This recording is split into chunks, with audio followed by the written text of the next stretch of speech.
Selamat pagi, para pembaca setia kisah Senja. Pernikahan kami baru berjalan 3 tahun ketika untuk pertama kalinya, suami saya menyentuh tubuh saya. Setelah malam yang penuh gairah itu, ia mengetahui rahasia tubuh saya. Dengan wajah pucat pasi, suami saya merobek surat perjanjian cerai yang baru saja ia siapkan. Kisah yang akan saya ceritakan hari ini, mari kita mulai sekarang. Pukul 10 malam. Jarum jam di dinding bergerak perlahan. Di dalam rumah mewah yang kosong ini, hanya suara detak jarum jam yang teratur yang menggema. Hari ini adalah ulang tahun pernikahan ketiga kami, saya dan suami saya, Baskara Pratama. Hari ini juga seharusnya menjadi hari di mana pernikahan kontrak kami secara resmi berakhir.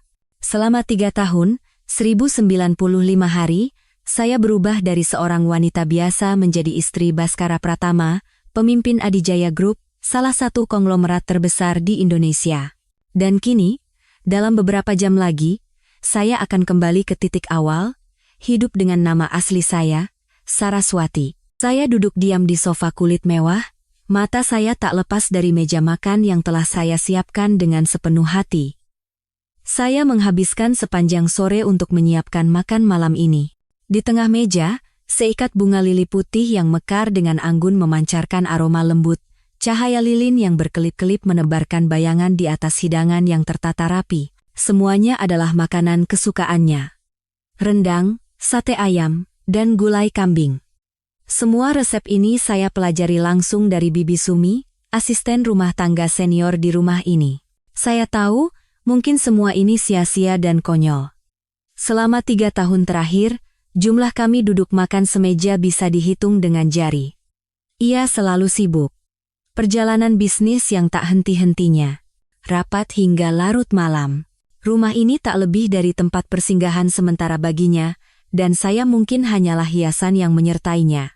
Namun, karena hari ini adalah hari terakhir, saya ingin melakukan sesuatu sebagai salam perpisahan resmi untuk pernikahan yang bahkan belum pernah benar-benar dimulai ini. Harapan kecil tumbuh di hati saya, mungkin di hari terakhir ini, ia akan pulang.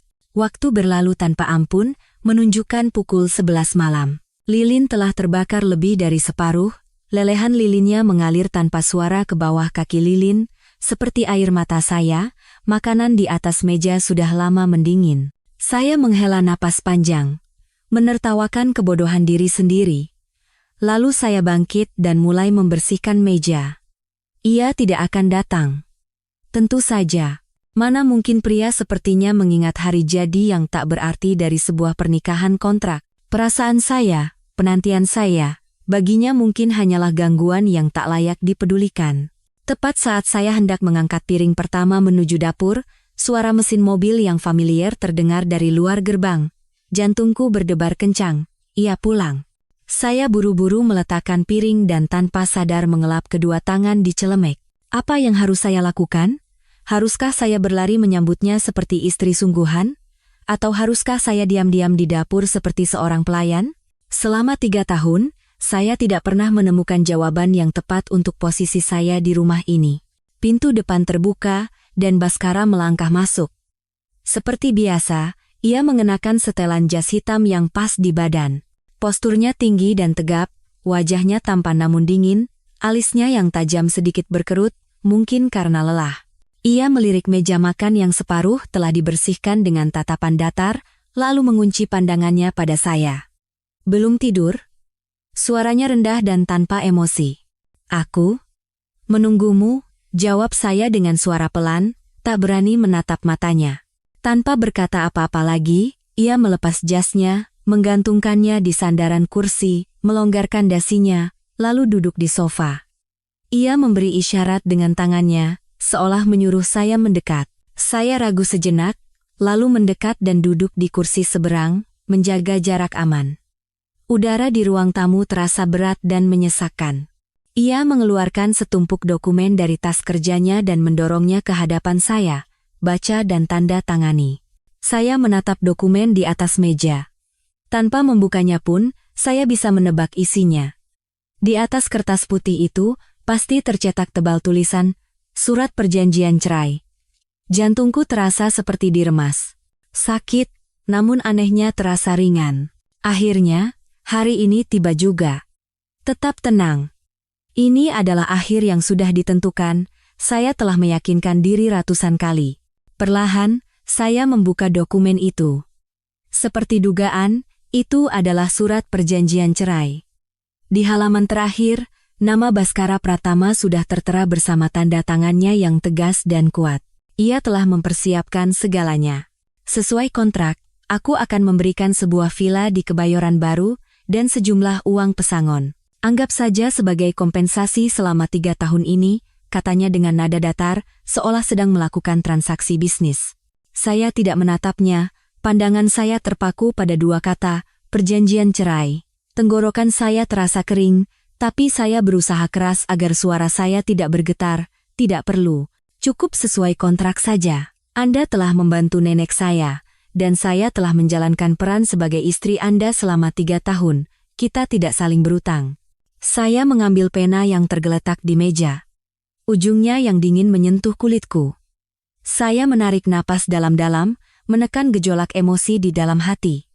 Saya tidak ingin menunjukkan sisi lemah saya padanya. Saya ingin pergi dengan kepala tegak, menjaga sisa harga diri saya. Saya menurunkan pena dan menuliskan nama saya di samping tanda tangannya. Tulisan tangan saya sedikit gemetar, tapi akhirnya saya berhasil menyelesaikannya. Saraswati. Baskara Pratama. 2 nama, 2 tanda tangan, berdampingan di selembar kertas, mengakhiri sebuah hubungan. Saya mendorong dokumen yang telah ditandatangani itu ke arahnya. Sudah selesai. Kapan saya harus mengosongkan rumah ini? Baskara mengambil dokumen itu, melirik tanda tangan saya sekilas, lalu memasukkannya kembali ke dalam tas. Ia mengangkat kepala dan menatap saya. Ini adalah pertama kalinya malam ini ia menatap lurus ke mata saya. Tatapannya begitu dalam dan rumit, saya sama sekali tidak bisa menebak apa yang ada di pikirannya. Terserah. Tapi kalau bisa, besok. Dengan kata-kata itu, ia bangkit. Tanpa sepatah kata pun lagi, ia langsung berjalan ke lantai atas. Punggungnya terlihat besar, sepi, dan begitu jauh. Suara langkah kakinya semakin menjauh, lalu lenyap di balik pintu kamar. Hanya saya yang tersisa di ruang tamu yang dingin. Air mata yang selama ini saya tahan akhirnya tumpah. Air mata mengalir tanpa suara membasahi pipi. Saatnya benar-benar terbangun dari mimpi 3 tahun menjadi seorang istri. Setelah Baskara naik ke atas, saya masih duduk termenung di sofa untuk waktu yang lama. Kekosongan hampa menyelimuti seluruh tubuh dan pikiran saya.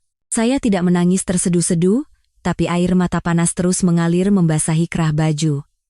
Saat saya hendak bangkit untuk menyelesaikan sisa pekerjaan, tiba-tiba kepala saya pusing dan kaki saya lemas. Semua yang ada di depan mata menjadi kabur dan tumpang tindih. Tubuh saya terasa panas seperti bara api, tapi tangan dan kaki saya dingin seperti es.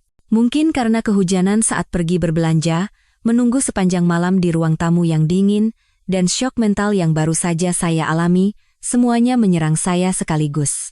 Saya mencoba berpegangan pada kursi untuk bertahan, tetapi tidak ada lagi tenaga yang tersisa. Sebelum kesadaran saya sepenuhnya tenggelam dalam kegelapan, hal terakhir yang saya lihat adalah lampu gantung kristal di ruang tamu yang berputar-putar. Dan samar-samar, saya seperti mendengar suara pintu kamar di lantai atas terbuka, diikuti suara langkah kaki tergesa-gesa yang mendekat ke arah saya. Saya tidak tahu berapa lama saya pingsan. Ketika saya membuka mata dalam keadaan setengah sadar, hal pertama yang saya rasakan adalah sentuhan familiar dan empuk dari tempat tidur di kamar saya. Kepala saya masih sakit seperti mau pecah, dan seluruh tubuh saya terasa panas. Dengan susah payah, saya membuka mata dan melihat sekeliling. Di dalam kamar, hanya lampu tidur kecil di kepala ranjang yang memancarkan cahaya redup, udara dipenuhi aroma samar desinfektan. Saya mencoba bangkit, tetapi pusing kembali menyerang, memaksa saya untuk berbaring lagi. Tepat pada saat itu, sebuah tangan besar dan hangat dengan lembut menyentuh dahi saya. Saya terkejut dan menoleh ke samping. Yang duduk di samping tempat tidur bukanlah Bibi Sumi atau asisten rumah tangga lainnya, melainkan Baskara. Ia mengenakan pakaian rumah yang nyaman, dan wajahnya tidak lagi menunjukkan ekspresi dingin dan acuh tak acuh seperti biasanya. Di bawah cahaya kuning lampu, alisnya yang tebal sedikit berkerut, dan di matanya yang dalam, ada secercah kekhawatiran yang belum pernah saya lihat sebelumnya. Melihat saya sudah sadar, ia bertanya dengan suara rendah dan serak, "Bagaimana keadaanmu?" Saya menatapnya dengan bingung, bertanya-tanya apakah saya sedang bermimpi. Pria yang baru saja dengan dingin menyodorkan surat cerai kepada saya, mengapa ia ada di sini? Mengapa ia menanyakan keadaan saya dengan begitu lembut? "Kenapa? Anda di sini? Kau pingsan di ruang tamu. Tadi dokter sudah datang memeriksa, katanya demam tinggi karena flu, kelelahan, dan syok.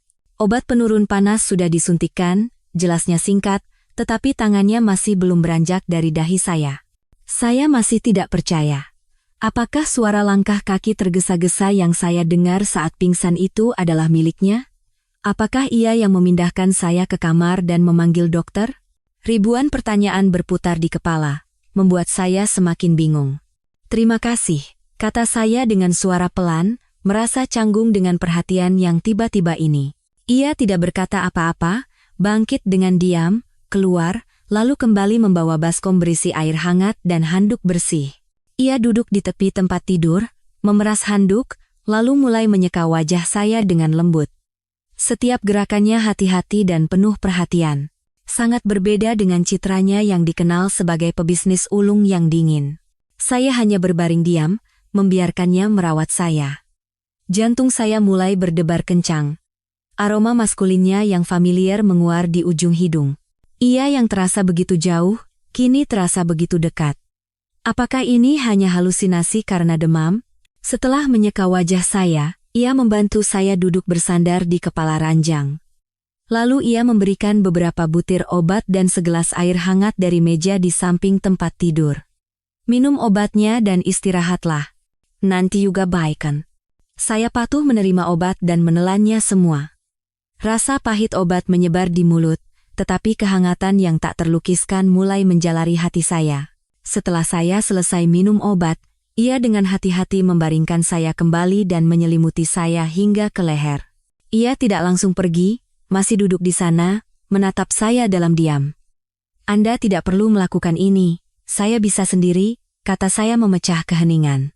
Saya takut kebaikannya hanya berasal dari rasa kasihan, dan saya tidak ingin menerima belas kasihan seperti itu. "Diam dan istirahatlah," katanya, singkat dengan nada yang tidak menerima penolakan. Saya tidak bisa berkata apa-apa lagi. Saya memejamkan mata, berpura-pura tidur. Tapi bagaimana mungkin saya bisa tidur dengan kehadirannya di samping saya? Saya bisa merasakan tatapannya masih tertuju pada saya. Beberapa saat kemudian, saya merasakan ia dengan lembut menyibakkan rambut saya yang menempel di dahi karena keringat. Sentuhan itu membuat seluruh tubuh saya kaku. Saya tidak berani membuka mata, hanya bisa merasakan detak jantung yang berdebar kencang di dada. Malam itu, ia tinggal di kamar saya. Ia tidak tidur, hanya duduk di kursi berlengan di sudut ruangan. Sesekali ia mendekat untuk memeriksa suhu tubuh saya dan mengganti kompres air dingin. Setiap kali saya sedikit bergerak, ia langsung berada di sisi saya. Ketika saya mengerang pelan karena haus, ia segera membawakan air. Perawatan yang begitu teliti dan lembut ini adalah sesuatu yang tidak pernah saya impikan selama 3 tahun terakhir. Dalam demam dan kebingungan, saya berbaring dalam keadaan setengah sadar. Saya tidak mengerti mengapa ia melakukan ini. Apakah ini tanggung jawab terakhirnya sebelum kami resmi menjadi orang asing? Ataukah ada alasan lain? Apapun alasannya, malam ini sepertinya akan menjadi satu-satunya malam yang hangat dalam 3 tahun pernikahan saya yang dingin. Cahaya mentari pagi menyusup melalui celah jendela, menciptakan seberkas cahaya berkilauan di lantai. Perlahan, saya membuka mata. Tubuh saya terasa jauh lebih ringan. Demamnya sepertinya sudah turun, hanya menyisakan sedikit rasa lelah. Saya menyentuh dahi, tidak sepanas semalam. Ingatan akan perawatan lembut Baskara muncul begitu jelas, seolah baru saja terjadi. Tanpa sadar, saya melihat ke kursi berlengan di sudut ruangan. Kursi itu kosong. Ia telah pergi. Rasa hampa menyelinap ke dalam hati. Mungkin semua yang terjadi semalam hanyalah mimpi indah karena demam. Mana mungkin pria dingin itu bisa bersikap begitu lembut. Saya tersenyum kecut dan mencoba bangkit. Kali ini saya bisa duduk dengan baik. Saya melihat sekeliling, baskom dan handuk semalam sudah tidak ada. Di meja samping tempat tidur, ada segelas air hangat dan beberapa butir obat. Semuanya begitu rapi, seolah tidak ada seorang pun yang berjaga semalaman. Saya perlahan turun dari tempat tidur, hendak ke kamar mandi. Tiba-tiba, pintu kamar tidur terbuka. Baskara masuk membawa nampan makanan. Ia sudah berganti dengan pakaian rumah yang lebih santai, membuatnya terlihat tidak terlalu kaku. Melihat saya sudah bangun, ia sedikit mengerutkan kening. Kenapa sudah bangun? Dokter bilang kau harus banyak istirahat. Saya menatapnya dengan kaget, lalu beralih ke nampan di tangannya. Anda belum berangkat kerja? Seharusnya saat ini ia sudah berada di kantor. Hari ini aku di rumah, jawabnya singkat sambil meletakkan nampan di meja kecil di dalam kamar. Kemarilah, sarapan. Aku membuatkan bubur ayam. Saya benar-benar membeku.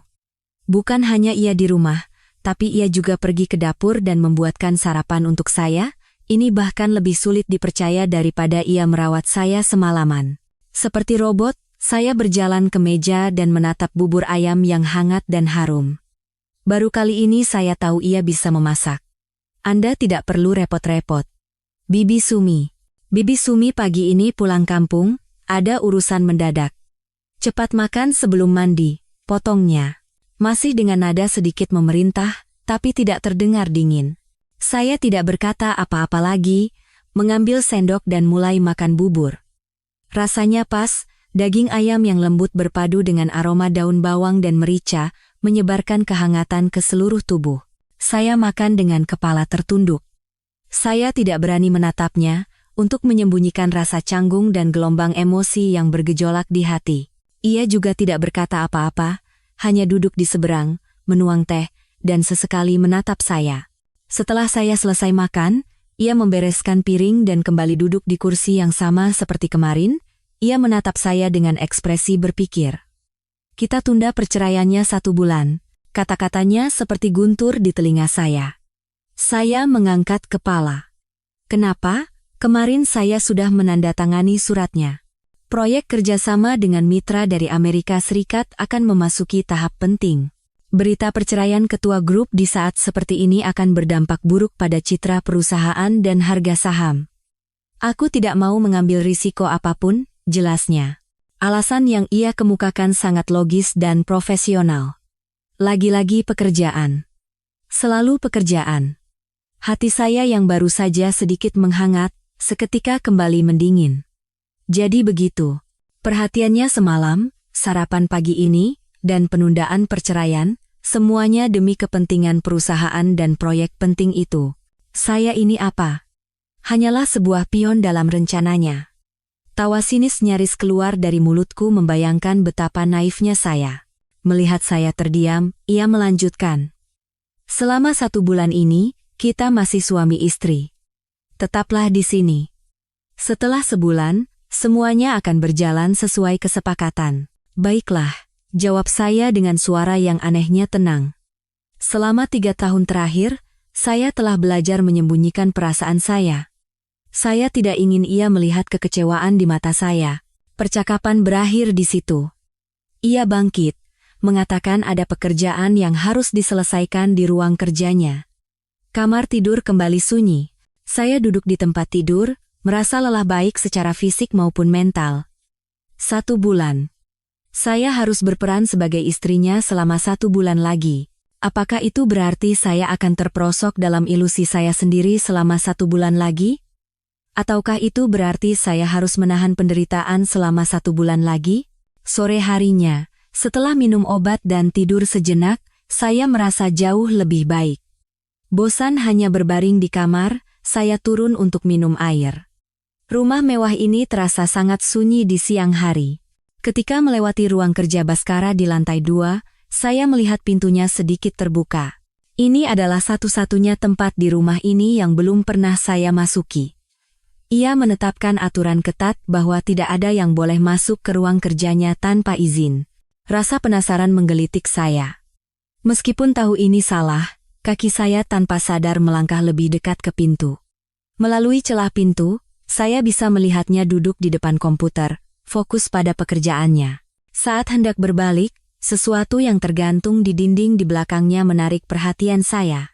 Itu adalah sebuah lukisan cat minyak dalam bingkai kayu yang mewah. Lukisan itu menggambarkan sudut balkon yang dipenuhi bunga bugenvil yang sedang mekar di bawah sinar matahari yang cerah. Jantungku serasa berhenti berdetak. Itu adalah lukisan tugas akhir kelulusan saya. Saya ingat betul lukisan itu. Itu adalah karya yang paling saya sayangi, hasil dari semua gairah saya selama kuliah. Setelah pameran kelulusan, seorang pembeli anonim membelinya dengan harga yang sangat tinggi. Saya selalu bertanya-tanya siapa orang itu. Mengapa ia menghabiskan begitu banyak uang untuk karya seorang mahasiswa tak dikenal? Saya tidak pernah bermimpi bahwa orang itu adalah Bhaskara. Dan ia menggantungnya dengan begitu berharga di ruang paling pribadinya. Kenapa? Kenapa ia melakukan ini? Kapan ia membelinya? Sebelum pernikahan kami, atau sesudahnya? Ribuan pertanyaan menyerbu pikiran saya. Saya berdiri terpaku di tempat, menatap lekat-lekat lukisan itu, bahkan lupa bahwa saya sedang mengintip. Tiba-tiba, seolah merasakan sesuatu, Bhaskara berbalik. Pandangan kami bertemu melalui celah pintu, saya terkejut dan buru-buru berbalik untuk lari. Berhenti di situ, suaranya terdengar dingin dan berwibawa dari belakang. Langkah saya terhenti di tengah koridor. Seluruh tubuhku kaku. Wajah saya terasa panas. Dan jantung berdebar kencang, seperti anak kecil yang tertangkap basah melakukan kesalahan. Perlahan, saya berbalik dan menghadapnya melalui celah pintu yang sempit. Wajahnya tanpa ekspresi, tetapi matanya yang dalam seolah menembus isi hati saya, membuat saya tidak bisa menyembunyikan rasa canggung. Masuk, perintahnya. Lalu kembali menghadap meja kerjanya. Saya menarik napas dalam-dalam, ragu selama beberapa detik, lalu dengan hati-hati mendorong pintu dan melangkah masuk. Ini adalah pertama kalinya saya menginjakan kaki di wilayah pribadinya. Ruangan itu didekorasi dengan gaya minimalis. Warna dominannya adalah abu-abu dan hitam, persis seperti dirinya. Segalanya begitu rapi dan teratur, nyaris tidak terasa ada kehangatan manusia. Udara dipenuhi aroma samar kayu cendana, menciptakan suasana yang serius dan berjarak. Pandangan saya kembali terpaku pada lukisan saya. Dari jarak sedekat ini, saya bisa melihat betapa berharganya ia merawat lukisan itu. Ada apa? Tanyanya. Masih tanpa mengalihkan pandangan dari layar komputer. Aku hanya mau mengambil minum. Maaf mengganggu, saya tergagap, mencari-cari alasan. Oh ya, ia mengangkat sebelah alisnya, akhirnya mengangkat kepala dan menatap saya. Ia bersandar di kursinya, kedua tangan bertaut di atas meja, terlihat sangat berwibawa. Kukira kau lebih tertarik dengan lukisan itu. Tertangkap basah, saya semakin panik. Karena tidak bisa mengelak lagi, saya memberanikan diri untuk bertanya langsung. Kenapa? Kenapa lukisan saya ada di sini? Ia menatap saya lama dengan tatapan yang tidak bisa saya artikan. Karena aku membelinya. Saya tahu. Tapi kenapa Anda? Desak saya. Percikan harapan samar mulai menyala di hati saya. Mungkinkah ia sudah tertarik pada saya sejak dulu? Mungkinkah pernikahan ini bukan sepenuhnya kebetulan? Ia sedikit mengangkat sudut bibirnya, nyaris tak terlihat. Aku tidak sengaja melihatnya di sebuah lelang amal. Terlihat cocok untuk dinding ini. Itu saja. Jawabannya seperti menyiramkan air dingin ke harapan saya yang baru saja mekar. Cocok untuk dinding? Hanya itu? Semua spekulasi dan harapan saya menjadi konyol dalam sekejap. Saya menertawakan diri sendiri karena terlalu banyak berfantasi. Baginya, lukisan ini mungkin tidak berbeda dengan hiasan mahal lainnya di rumah ini. Oh, begitu. Terima kasih sudah menyukai lukisan saya, kata saya, berusaha terdengar tenang, tetapi nada kecewa dalam suara saya tidak bisa disembunyikan. Saya tidak akan mengganggu lagi. Tepat saat saya berbalik untuk pergi, telepon di saku saya berdering. Nomor panti jompo tempat nenek saya tinggal. Firasat buruk menyelimuti saya. Dengan tangan gemetar, saya buru-buru menjawab telepon. Halo? Dari seberang, Terdengar suara panik perawat yang merawat nenek. "Mbak Saraswati, tolong segera datang ke panti jompo. Nenek tiba-tiba kritis, sesak napas dan tekanan darahnya turun drastis. Kami sedang melakukan pertolongan pertama, tapi kondisinya tidak baik." Setiap kata dari perawat itu bagai pisau yang menusuk jantung saya. Dunia serasa runtuh. Bagaimana bisa begitu tiba-tiba? Kemarin pagi saya telepon, beliau masih baik-baik saja. "Penyakit orang tua memang sulit diprediksi, Mbak," kata dokter. "Sekarang dibutuhkan obat khusus yang harus didatangkan dari luar negeri. Kalau tidak, harapan tipis." "Biayanya? Berapa biayanya?" "1 kali suntik biayanya sangat mahal. Sekitar 500 juta rupiah." 500 juta. Angka itu seperti gunung raksasa yang menimpa saya. Saya baru saja memulai perusahaan desain interior saya sendiri, bisnisnya pun belum stabil. Dari mana saya bisa mendapatkan uang sebanyak itu secepat ini? Seluruh tubuhku gemetar, air mata mengalir tak terbendung. "Saya akan segera ke sana." Saya menutup telepon, tidak bisa lagi menjaga ketenangan. Nenek adalah satu-satunya keluarga yang tersisa di dunia ini. Orang tua saya meninggal sejak saya kecil, dan neneklah yang membesarkan saya seorang diri. Jika sesuatu terjadi padanya, saya benar-benar tidak tahu bagaimana harus hidup. Saya lupa bahwa Baskara masih ada di sana, dan berlari keluar dari ruang kerja seperti orang gila. "Tunggu." Sebuah lengan kokoh menahan saya. Itu Baskara. Ia entah bagaimana sudah berada di belakang saya. Wajahnya masih dingin, tetapi di matanya yang hitam dan dalam, ada emosi rumit yang melintas. "Eda apa?" "Nenek."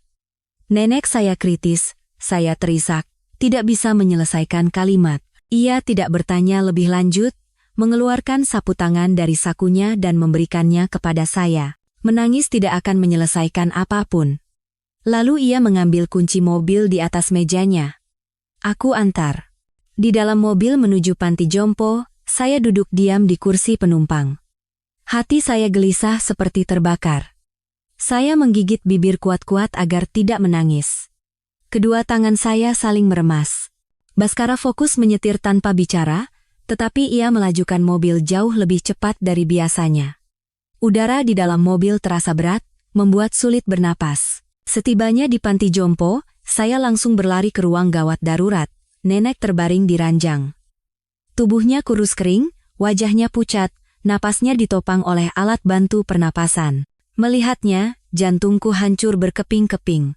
Dokter mengatakan kondisi nenek sangat kritis, dan jika obatnya tidak didapat dalam 24 jam, tidak ada yang bisa dijamin.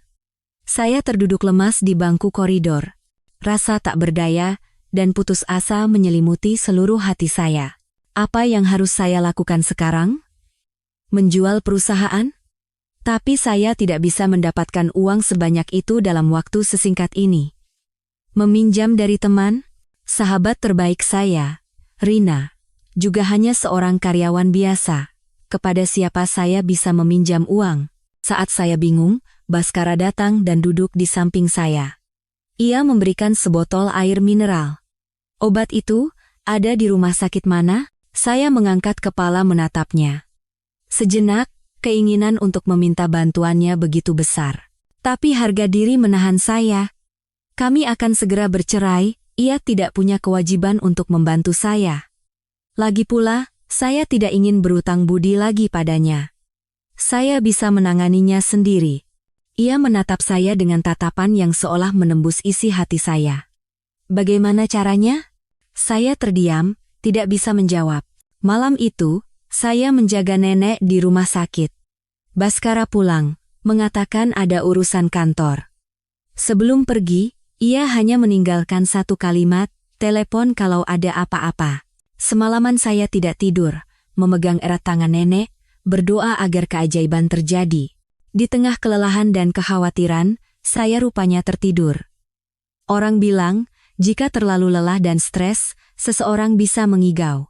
Mungkin dalam mimpi yang kalut itu, saya menggumamkan tentang kondisi nenek, tentang uang 500 juta, dan tentang ketidakberdayaan saya.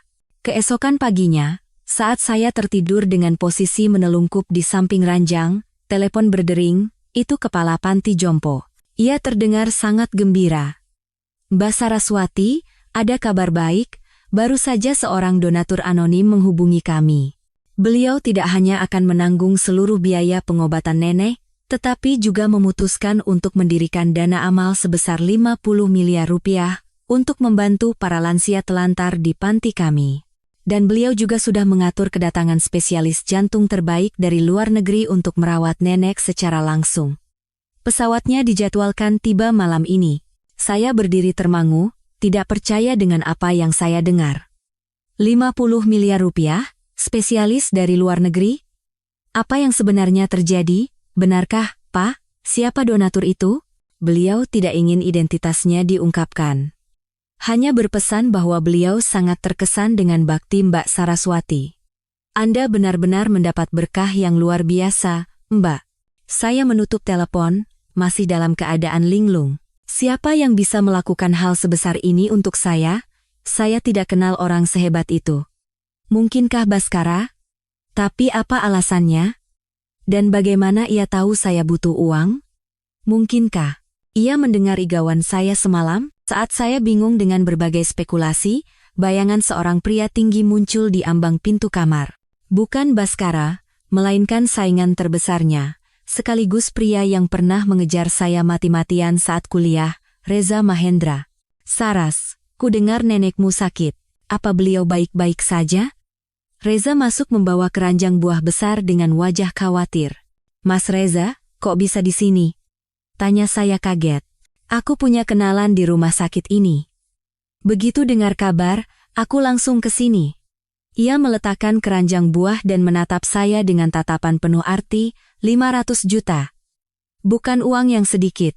Kalau ada masalah, kenapa tidak bilang padaku? Kata-katanya membuat saya terkejut. Apa maksudmu?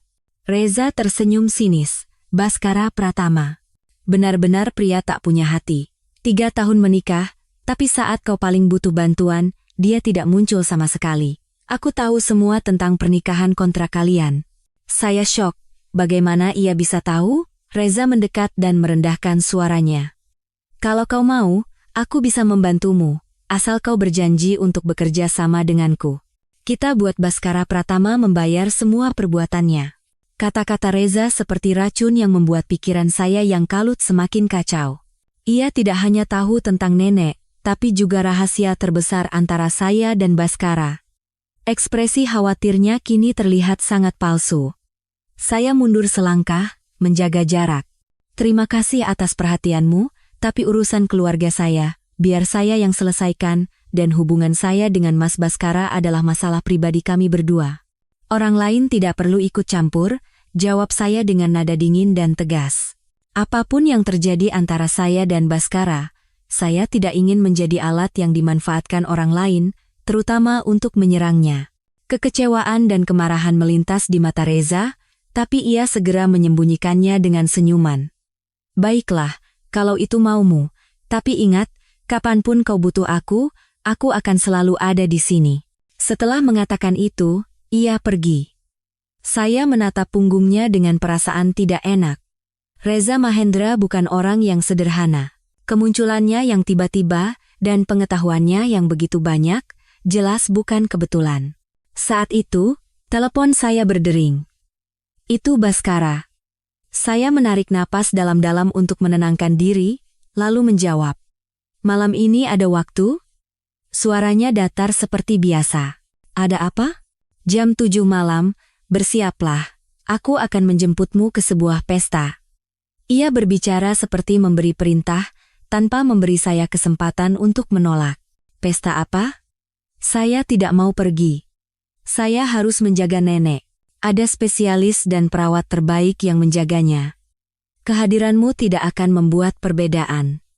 Ini pesta bisnis di Hotel Grand Mahakam. Sangat penting. Semua mitra proyek ini akan hadir. Kita perlu tampil bersama untuk menunjukkan citra keluarga yang stabil. Bukankah kita sepakat menunda perceraian karena ini? Lagi-lagi pekerjaan. Lagi-lagi citra perusahaan. Setiap tindakannya memiliki tujuan yang jelas. Meskipun enggan, saya tahu ia benar. Saya telah menyetujui kesepakatan itu dan harus memainkan peran saya. Baiklah. Tepat pukul 7 malam, sebuah sedan mewah berhenti di depan rumah sakit. Saya menitipkan nenek pada perawat dan berganti pakaian dengan gaun biru muda sederhana yang dikirim oleh orang suruhan Baskara. Saat saya masuk ke mobil, Baskara sudah duduk di kursi belakang. Ia mengenakan setelan jas yang dirancang sempurna, menonjolkan postur tinggi dan auranya yang luar biasa. Ia melirik saya sekilas, lalu memberi isyarat pada sopir untuk berangkat. Hotel Grand Mahakam, bermandikan cahaya, tampak megah. Begitu memasuki ruang pesta, kami langsung menjadi pusat perhatian. Baskara Pratama, ketua Adijaya Group yang muda dan misterius, jarang sekali muncul di depan umum bersama istrinya. Ia secara alami melingkarkan lengannya di pinggang saya, menarik saya lebih dekat. Kehangatan telapak tangannya terasa menembus gaun tipis saya, membuat tubuh saya sedikit kaku. Ia menunduk dan berbisik di telinga saya dengan suara rendah yang hanya kami berdua yang bisa dengar, beraktinglah dengan baik. Saya menarik napas dalam-dalam, mengangkat kepala, tersenyum, lalu menggamit lengannya, dan melangkah masuk. Kami menyapa para mitra bisnis. Baskara memperkenalkan saya dengan sopan, ini istri saya, Saraswati. Sementara ia berbicara bisnis, saya dengan lihai berbincang dengan para istri mereka tentang topik seperti mode atau seni. Kerja sama kami sangat serasi, seolah-olah kami adalah pasangan yang telah bersama selama bertahun-tahun. Saya melihat kilatan kepuasan di mata Baskara. Saat kami sedang asyik berbincang, suara yang familiar terdengar dari belakang. Oh, Pak Baskara dan Nyonya juga di sini, benar-benar pasangan yang serasi. Itu Reza Mahendra. Ia memegang gelas anggur, menatap kami dengan senyum sinis. Perhatian semua orang di sekitar tertuju pada kami. Baskara tidak menunjukkan ekspresi apapun, hanya mengangguk ringan sebagai sapaan. Tapi saya tahu di balik ketenangannya, ada persaingan tak terlihat. Saya tersenyum lembut, bersandar lebih alami pada Baskara, lalu berkata dengan suara jernih, "Terima kasih atas pujiannya, Pak Reza, kami memang selalu sehati. Kudengar kondisi keuangan perusahaan Anda sedang sedikit sulit akhir-akhir ini, entah sudah teratasi atau belum. Suami saya ini orangnya sangat setia kawan, kalau butuh bantuan, pasti tidak akan menolak." Kata-kata saya dengan cerdas membalas provokasinya, sekaligus dengan lihai menonjolkan Baskara dan merendahkan citra saingannya. Suasana di sekitar berubah secara halus.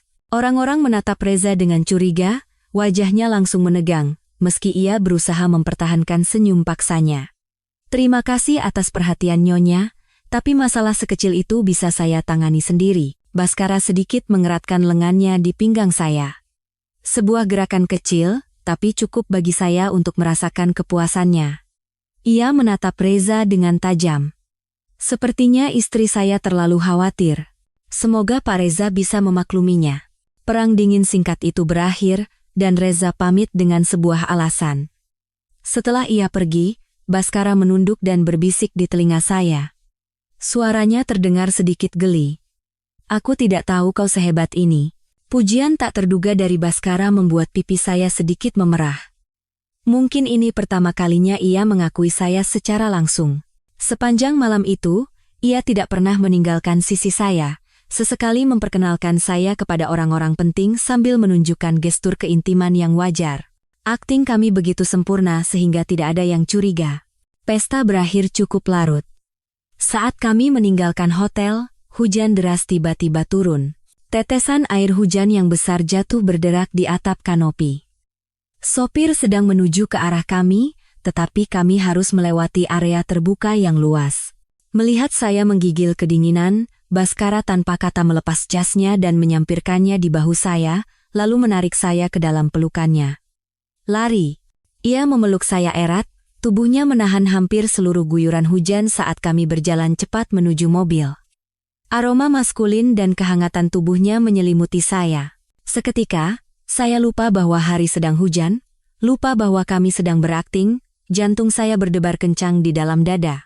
Jarak dari lobi hotel ke mobil tidak pernah terasa begitu panjang sekaligus begitu singkat. Begitu kami duduk di dalam mobil, kami berdua sedikit basah.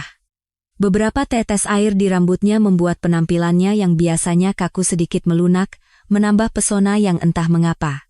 Ia mengambil tisu, Bukan untuk wajahnya, melainkan dengan lembut menyekat tetesan air di wajah dan rambut saya. Jarak di antara kami begitu dekat. Saya bisa melihat bayangan diri saya dengan jelas di matanya yang dalam. Udara di dalam mobil yang sempit tiba-tiba menjadi sesak dan aneh. Napas saya menjadi cepat, dan seolah ditarik oleh kekuatan tak terlihat, wajahnya semakin mendekat ke arah saya. Semakin dekat, semakin dekat. Saya bisa merasakan napas hangatnya di wajah saya. Jantungku serasa mau meledak. Saya memejamkan mata erat-erat, menunggu saat yang akan datang. Tapi, tepat ketika bibir kami hampir bersentuhan, ia tiba-tiba berhenti. Ia terdiam selama beberapa detik, emosi yang rumit melintas di matanya.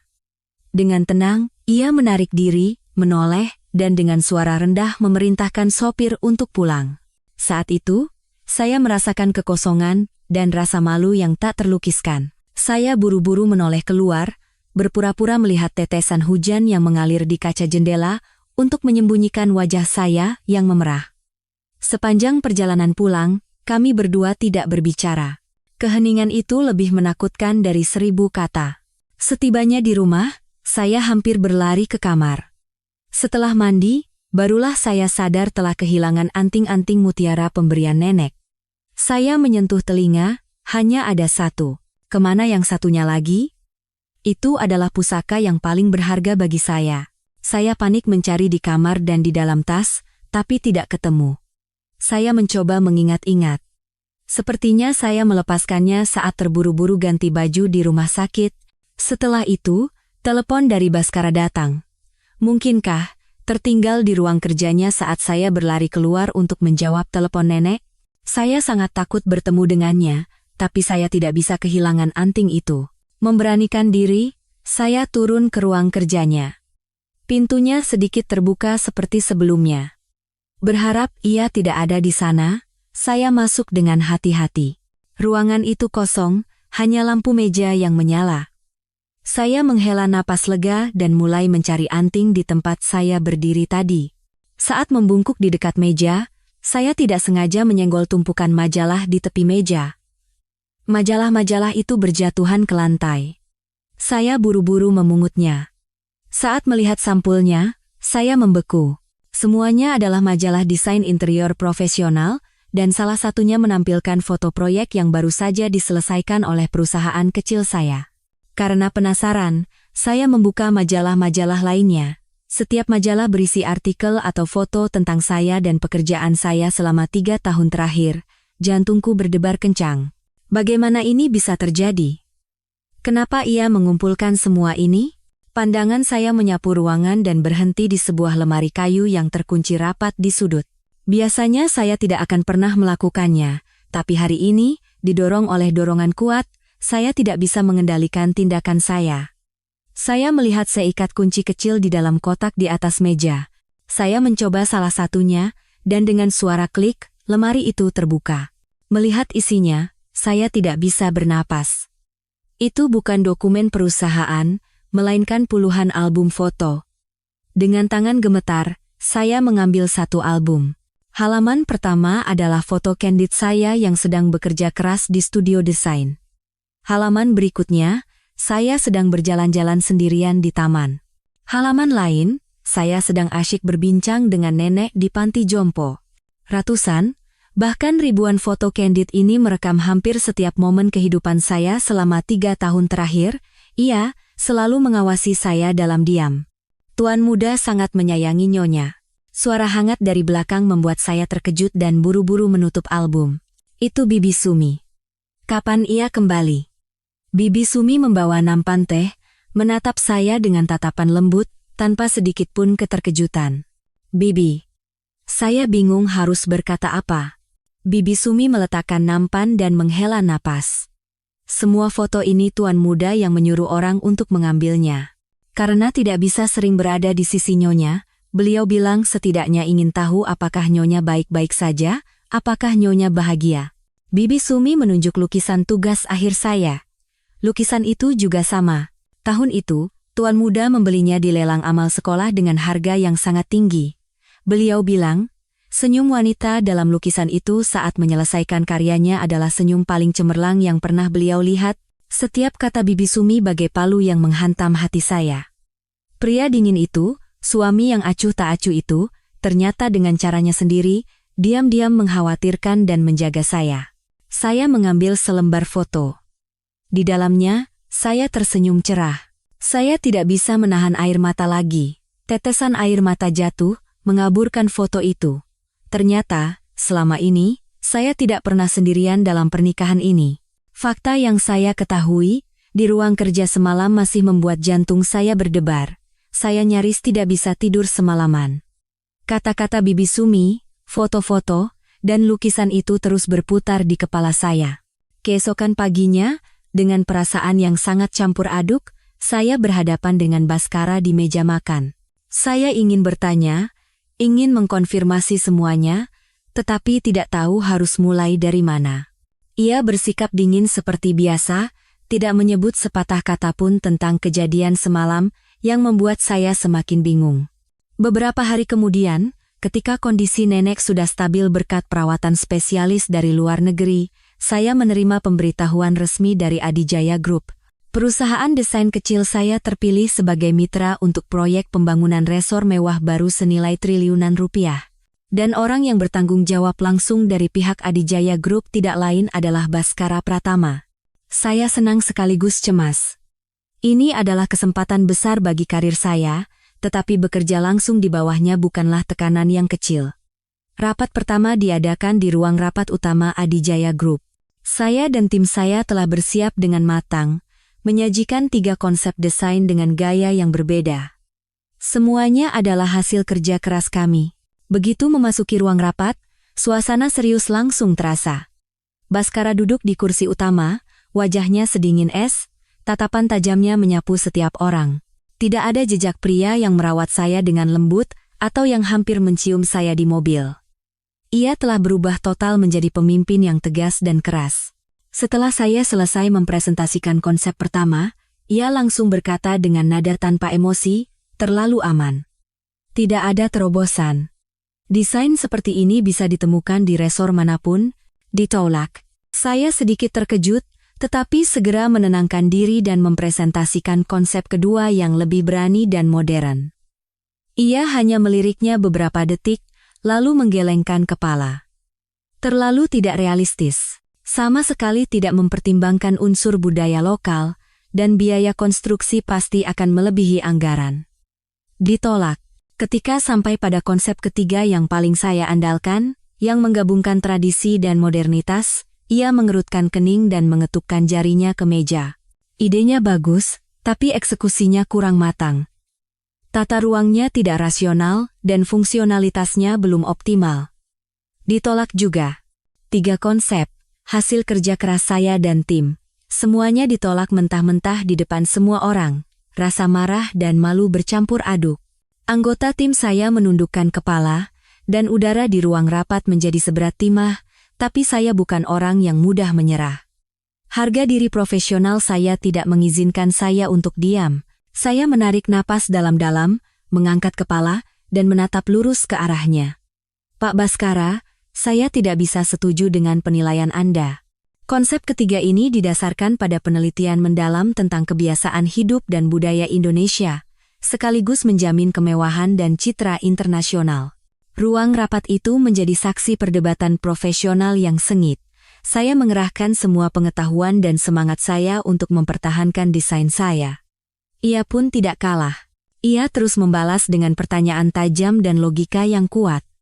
Kami berdebat sengit tentang setiap detail kecil, dari tata letak lobi hingga pemilihan material pegangan tangga.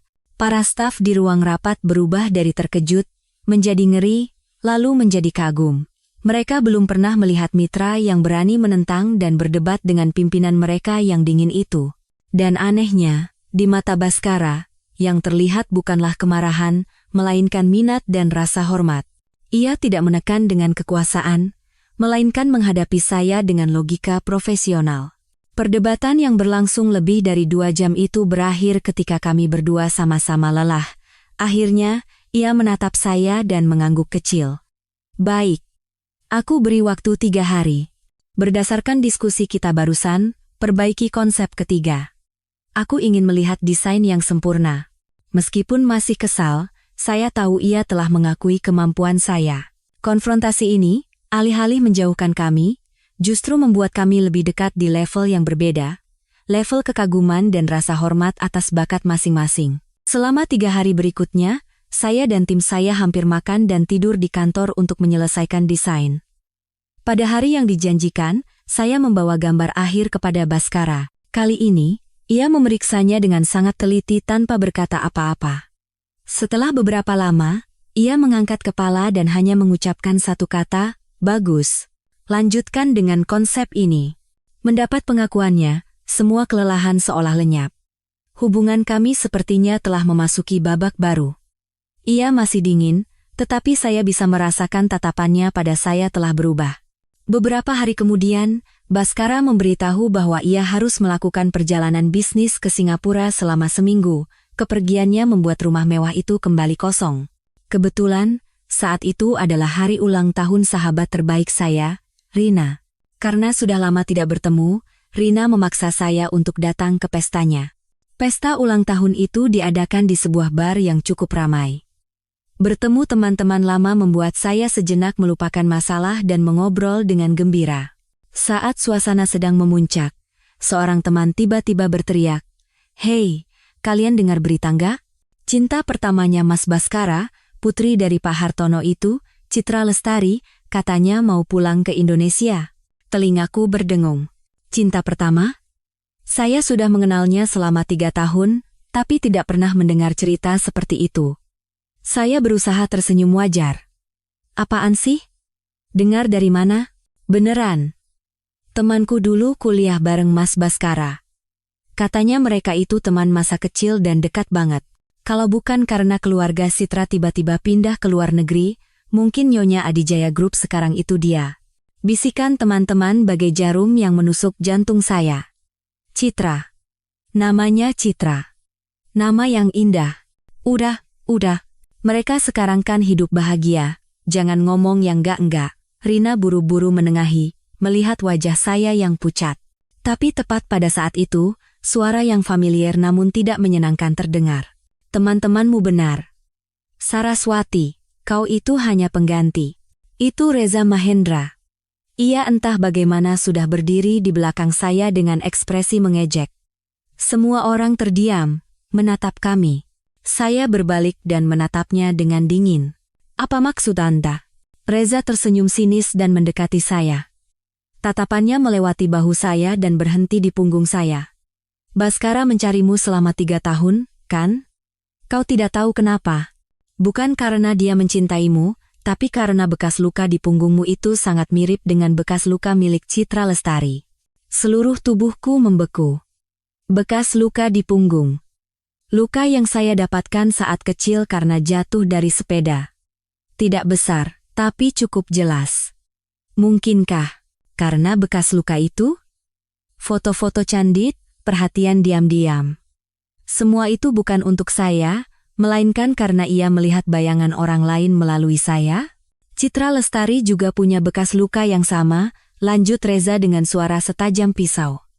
Dia memilih dan menikahimu karena selama Citra tidak bisa kembali, kau adalah pengganti yang paling sempurna. Sekarang dia sudah kembali, menurutmu posisimu akan bertahan berapa lama?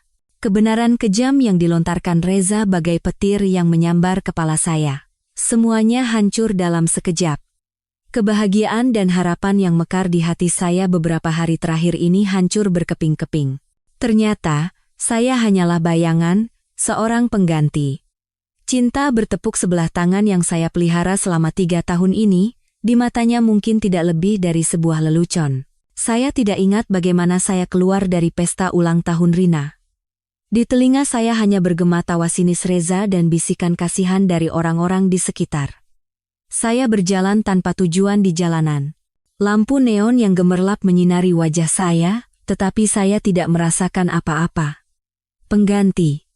2 kata itu menusuk pikiran saya, mencabik-cabik hati saya. Kembali ke rumah yang dingin, saya merasa lebih kesepian dan putus asa dari sebelumnya. Saya membuka lemari, tanpa ragu mengambil koper, dan melemparkan semua barang saya ke dalamnya tanpa ampun. Saya tidak ingin tinggal di sini sedetik pun lagi. Saya tidak ingin hidup sebagai bayangan seseorang. Saya harus pergi dari tempat ini, tempat yang memberiku ilusi lalu mendorongku jatuh dari tebing. Saat saya menyeret koper berat ke ruang tamu, tiba-tiba pintu depan terbuka. Baskara pulang.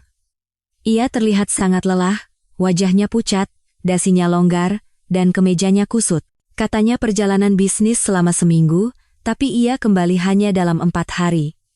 Ia melihat saya dan koper di samping saya, alisnya yang tajam langsung berkerut, tatapan dinginnya dipenuhi amarah. "Mau kemana kau?" Suaranya serak. Saya mengangkat kepala, menatap lurus ke matanya, menahan air mata yang akan tumpah. "Bukan urusan Anda. Bukankah kita akan segera bercerai?" Ia terhuyung-huyung mendekati saya. "Siapa yang mengizinkanmu pergi?" Tapi ia tidak menyelesaikan kalimatnya. Tubuhnya yang besar tiba-tiba ambruk ke lantai. Saya terkejut, buru-buru melempar koper dan berlari untuk menopangnya. Tubuhnya panas seperti bara api, ia demam tinggi. Meskipun hati saya penuh dengan dendam dan rasa sakit, saat ini saya tidak bisa meninggalkannya. Dengan sekuat tenaga, saya hampir menyeretnya ke kamar tidur dan membaringkannya di tempat tidur. Peran kami kini benar-benar terbalik. Saya yang merawat, dan ia yang terbaring lemah dan tak berdaya di sana. Saya mencari obat penurun panas dan menyeka tubuhnya dengan handuk hangat.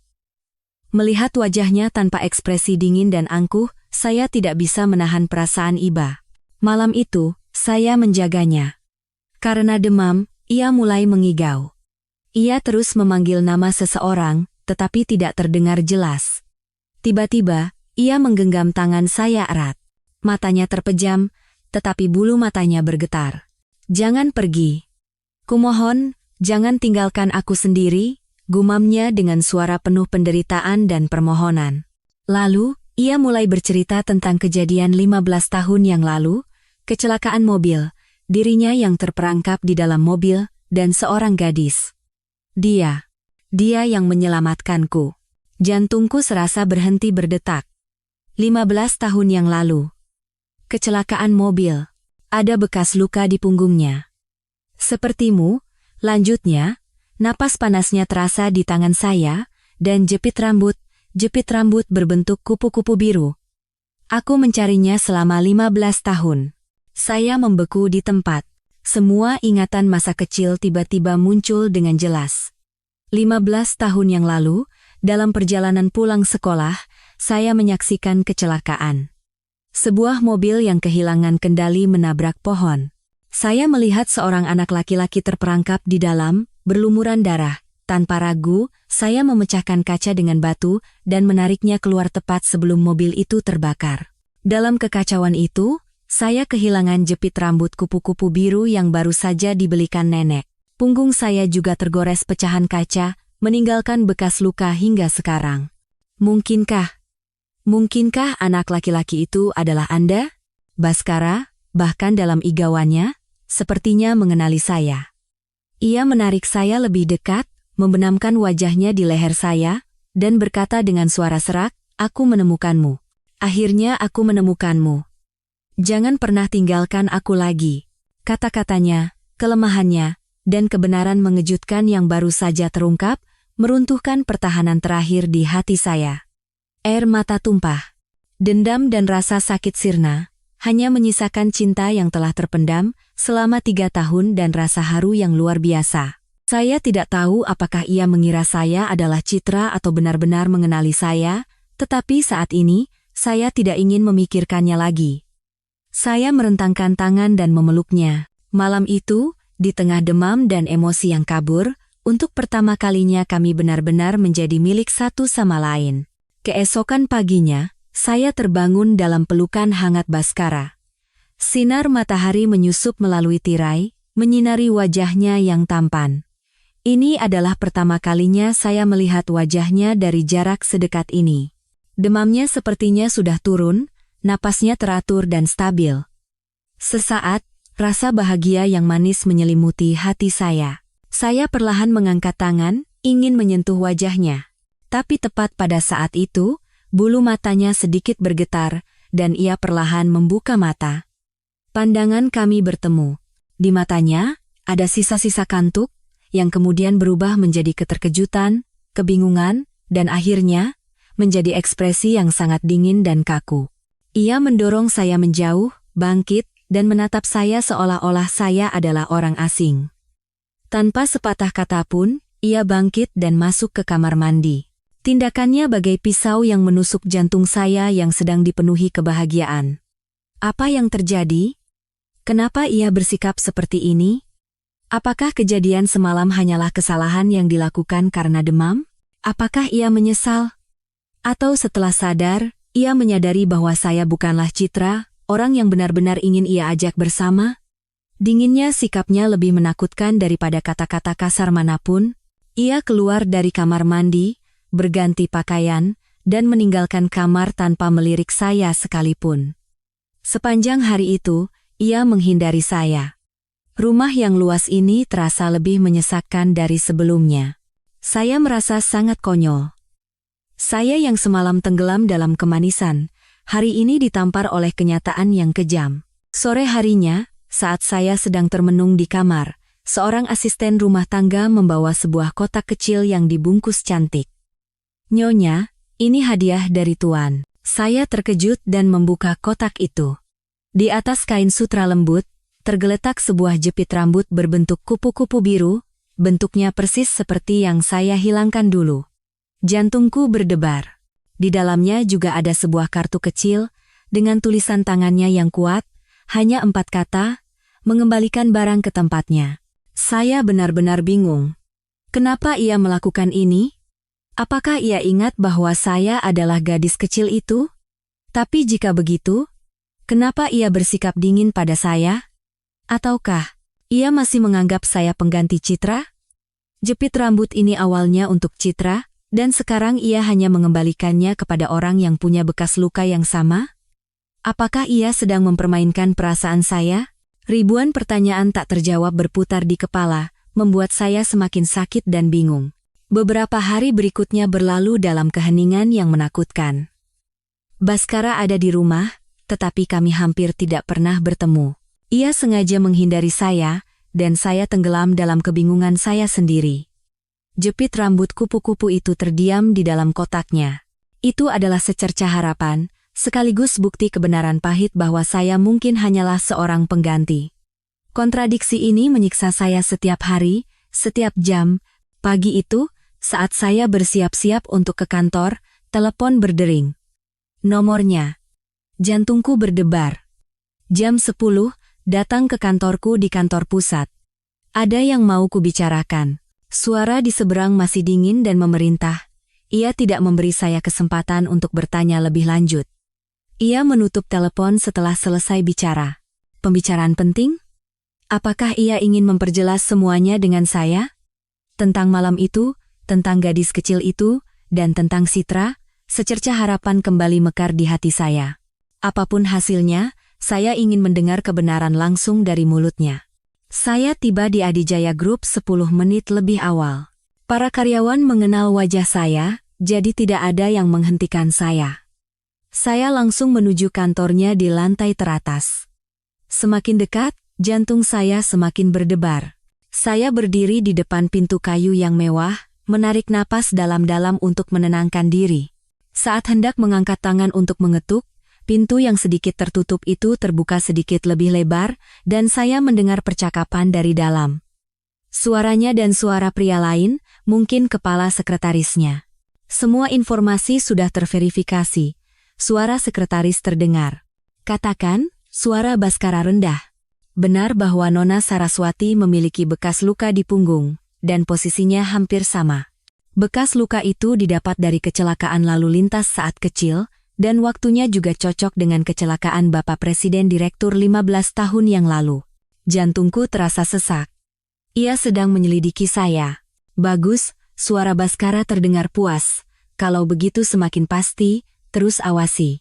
Sebelum Nona Citra Lestari kembali ke Indonesia, semuanya harus dipastikan sempurna. Tidak boleh ada kesalahan dalam hal ini. Kata-kata terakhirnya bagai palu godam yang menghantam kepala saya. Sebelum Nona Citra Lestari kembali, Semuanya harus dipastikan. Jadi begitu. Semua yang dikatakan Reza benar. Ia menyelidiki bekas luka saya bukan karena ia mengenali saya, tetapi untuk memastikan apakah saya adalah pengganti yang memenuhi syarat untuk dibandingkan dengan aslinya yang akan segera kembali.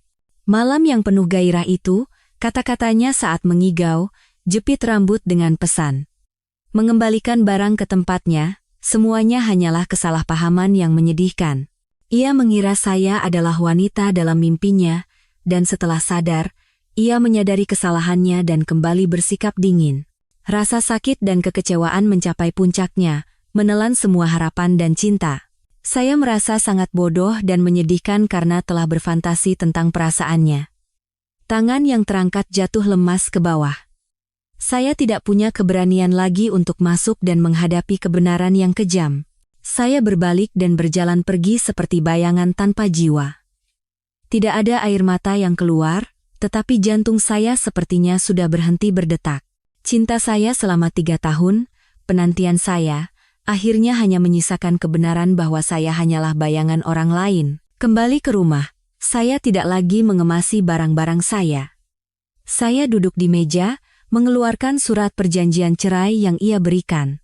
Lalu saya mengirim pesan singkat dan tegas kepadanya, aku sudah memikirkannya. Tidak perlu menunggu sebulan lagi. Kita cerai sekarang. Dokumen akan dikirim melalui pengacara. Setelah mengirim pesan, saya mematikan ponsel dan melemparkannya ke samping. Semuanya benar-benar berakhir. Selama beberapa hari berikutnya, saya hidup seperti mesin yang diprogram. Saya pindah dari rumah mewah itu ke sebuah apartemen kecil di dekat kantor, dan menyibukkan diri dengan pekerjaan agar tidak ada waktu untuk berpikir. Saya memutus semua kontak dengan Baskara, semua telepon dan pesannya tidak saya jawab. Pengacara saya dan pengacaranya sedang mengurus proses perceraian. Semuanya menuju akhir. Suatu sore, setelah selesai rapat dengan klien, saya menerima pesan dari nomor tak dikenal. Halo, Mbak Saraswati, saya Citra Lestari. Bisakah kita bertemu sebentar? Ada hal yang sangat penting mengenai Anda dan Mas Baskara, dan saya rasa Anda berhak tahu yang sebenarnya. Citra. Nama itu sekali lagi muncul seperti pisau yang mengiris luka yang belum sembuh. Ia sudah kembali? Untuk mengambil kembali semua yang seharusnya menjadi miliknya? Kenapa ia ingin bertemu dengan saya? Untuk memamerkan kemenangannya? Atau untuk memberikan belas kasihan kepada saya, si pecundang? Hati saya dilanda konflik, tetapi akhirnya saya memutuskan untuk menemuinya. Saya ingin tahu seperti apa asli yang telah saya gantikan selama 3 tahun ini, dan saya ingin mengakhiri semuanya dengan jelas. Kami sepakat bertemu di sebuah kafe yang tenang di gang tua. Saya tiba lebih dulu dan memilih tempat duduk di sudut. Beberapa menit kemudian, seorang wanita cantik masuk. Ia berambut panjang, bertubuh ramping, dan mengenakan gaun putih bersih.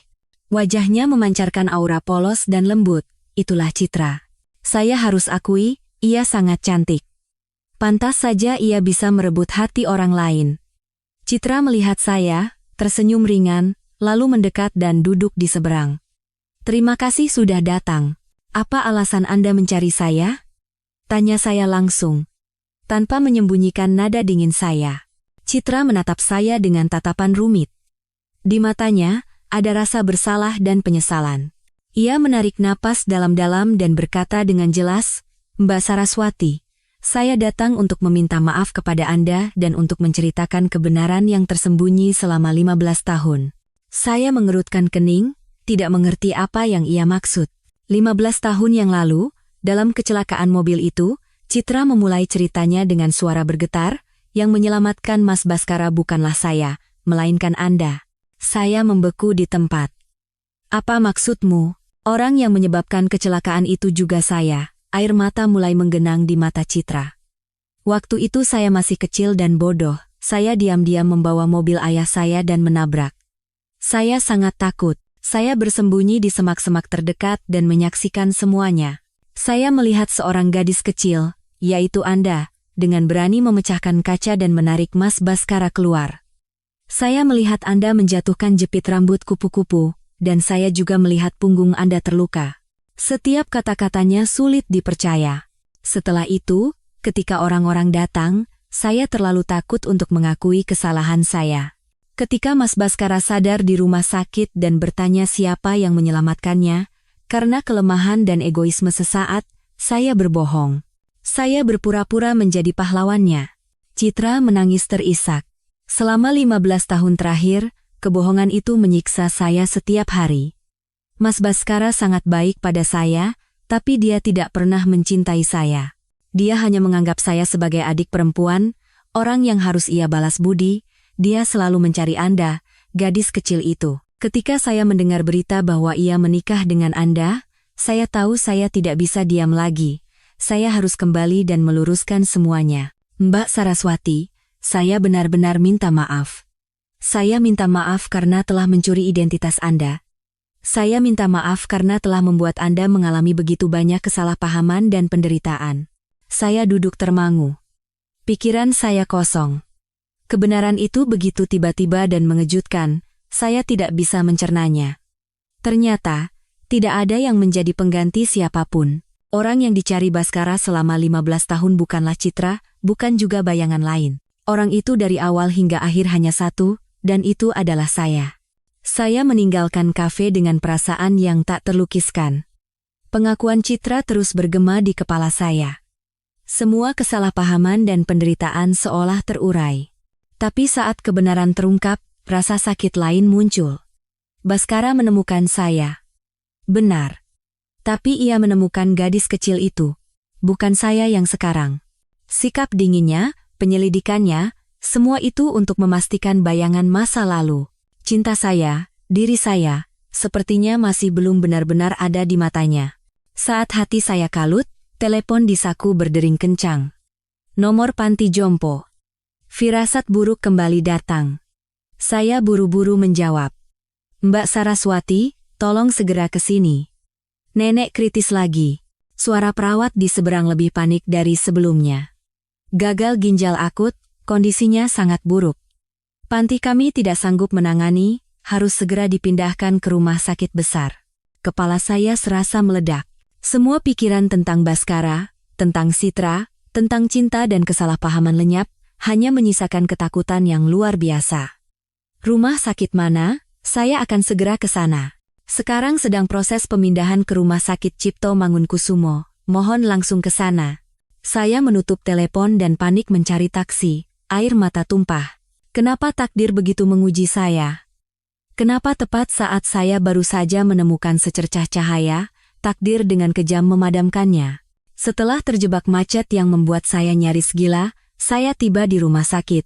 Nenek sudah dibawa masuk ke ruang gawat darurat. Saya hanya sempat melihat wajahnya yang pucat dan matanya yang terpejam, sebelum pintu UGD tertutup di depan saya, memisahkan dua dunia. Saya terduduk lemas di kursi dingin di koridor. Rasa tak berdaya dan putus asa kembali menggerogoti jiwa saya. Tepat pada saat itu, sekelompok orang berjas putih berlari tergesa-gesa. Yang memimpin mereka adalah seorang pria paruh baya berwajah serius. Itu adalah spesialis dari luar negeri yang merawat nenek sebelumnya. Cepat, siapkan ruang operasi terbaik. Pasien tidak punya banyak waktu, perintahnya dengan nada mendesak dalam bahasa Inggris. Tak lama kemudian, sosok pria tinggi yang familiar berjalan cepat ke arah saya, Baskara. Wajahnya tegang dan pucat, setelan jas yang ia kenakan kusut seolah ia berlari dari tempat yang jauh. Bukankah ia sedang dalam perjalanan bisnis? Kenapa ia ada di sini? Ribuan pertanyaan muncul di kepala, tetapi saya bahkan tidak punya tenaga untuk bertanya. Ia mendekat dan berjongkok di depan saya. Tangannya yang besar dan hangat menggenggam tangan saya yang dingin. Jangan khawatir. Aku di sini, suaranya serak, tetapi lebih menenangkan daripada kata-kata apapun. Rapat di Jepang kubatalkan. Begitu dengar kabar, aku langsung pulang naik jet pribadi. Tim medis terbaik juga sudah siap. Nenek akan baik-baik saja. Apakah ia melakukan semua ini untuk saya? Atau untuk penyelamatnya? Rasa sakit dan sedih kembali muncul. Saya menarik tangan saya dari genggamannya dan menatapnya dengan mata berlinang air mata. Terima kasih, tapi Anda tidak perlu melakukan ini. Urusan nenek, Saya bisa menanganinya sendiri, kata saya dengan suara yang anehnya tegas. Apa yang kau bicarakan? Ia mengerutkan kening. Kekhawatiran di matanya tidak bisa disembunyikan. Saya sudah bertemu Citra, kata saya langsung. Saya sudah tahu semuanya. Anda mencari saya selama 15 tahun, kan? Tapi yang Anda cari adalah gadis kecil itu, pahlawan dalam ingatan Anda, sebuah bayangan. Bukan saya yang sekarang. Air mata kembali mengalir. Perasaan Anda, perhatian Anda, semua itu untuk bayangan itu. Saya tidak mau menerima perasaan yang bukan sepenuhnya milik saya. Jadi, kita akan bercerai sesuai rencana. Operasi nenek berlangsung selama beberapa jam. Saya dan Baskara duduk berhadapan di ruang tunggu, tidak ada lagi percakapan. Lampu di atas ruang operasi padam. Spesialis itu keluar, melepas maskernya. Wajahnya lelah, tapi terlihat lega. Operasi berhasil. Masa kritis sudah lewat. Jika Nyonya beristirahat dengan baik, kondisinya akan berangsur membaik. Saya menghela napas lega, seluruh tenaga saya seolah terkuras. Jika bukan karena Baskara, saya benar-benar tidak tahu bagaimana akan menghadapi semua ini. Ia juga bangkit dan mengucapkan terima kasih kepada tim medis. Beberapa hari kemudian, nenek dipindahkan ke ruang pemulihan. Kesehatannya jauh membaik. Melihat saya melamun, nenek dengan lemah memegang tangan saya. Anak bodoh. Ada apa sampai murung begitu? Saya tersenyum paksa. Tidak apa-apa, Nek. Yang penting nenek sehat. Nenek menatap saya lama, lalu berkata, Saras, coba pulang ke rumah kita yang dulu. Cari kotak kayu di bawah tempat tidur nenek. Tolong ambilkan buku harian nenek yang sudah usang di dalamnya. Buku harian? Saya terkejut. Saya punya kebiasaan menulis buku harian sejak kecil, tapi berhenti karena sibuk. Buku harian yang nenek maksud pasti sudah belasan tahun. Untuk apa, Nek? Kau akan tahu, kalau sudah membawanya ke sini, nenek tersenyum misterius. Meskipun tidak mengerti, saya menuruti kata-kata nenek. Rumah tua tempat saya dan nenek tinggal masih sama, debu waktu menumpuk tipis. Saya menemukan kotak kayu itu, di dalamnya ada barang-barang kenangan masa kecil. Dan di sana, tergeletak buku harian bersampul kulit coklat tua yang sudah usang. Saya membersihkan debunya, dan membuka lembaran kertas yang sudah menguning. Tulisan tangan saya yang miring-miring saat kecil muncul. Saya membuka halaman dari tahun ketika saya berusia 10 tahun, dan saya berhenti pada tulisan yang tergesa-gesa, bahkan ternoda oleh bekas air mata. Hari ini menakutkan sekali. Dalam perjalanan pulang sekolah, aku melihat mobil menabrak pohon. Ada seorang kakak laki-laki terperangkap di dalam, darahnya banyak sekali. Aku memecahkan kaca dengan batu dan menariknya keluar. Kakak itu tampan sekali, tapi waktu itu kasihan sekali. Begitu aku menariknya keluar, mobilnya terbakar. Aku takut sekali dan lari mencari bantuan. Ketika kembali, sudah banyak orang, jepit rambut kupu-kupu biru yang baru dibelikan nenek hilang. Punggungku juga sobek, sakit sekali. Tapi aku telah menyelamatkan seseorang. Aku merasa diriku sangat berani.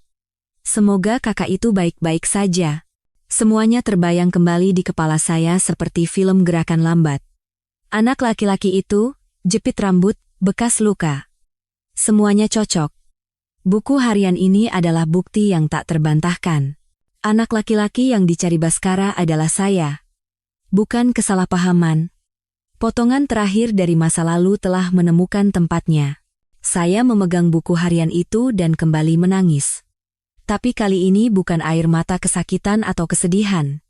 Ini adalah air mata haru dan pencerahan. Setelah membaca buku harian, hati saya menjadi jauh lebih tenang. Saya pikir saya harus berbicara dengan jelas dengan Baskara sekali lagi. Tapi sebelum saya sempat melakukannya, insiden lain terjadi. Pagi itu, saat saya sedang merawat nenek di rumah sakit, berita ekonomi pagi di TV menarik perhatian saya. Di layar, ada Reza Mahendra berdiri di depan banyak kamera, di sampingnya ada Citra. Wajah Citra terlihat canggung dan serba salah. Di bawah layar, judul besar terpampang, Adidaya Group menghadapi krisis kepercayaan. CEO Reza Mahendra mengkritik kelalaian kerja CEO saingan, Baskara Pratama, karena masalah pribadi, dituduh merugikan kepentingan pemegang saham. Dalam konferensi pers, Reza berkata dengan nada provokatif, baru-baru ini, Ketua Adijaya Group, Bapak Baskara Pratama, terus menunjukkan perilaku yang tidak bisa dipahami. Ia tiba-tiba membatalkan pertemuan penting dengan mitra dari Jepang, menyebabkan kerugian ratusan miliar rupiah, hanya untuk menyelesaikan masalah pribadi.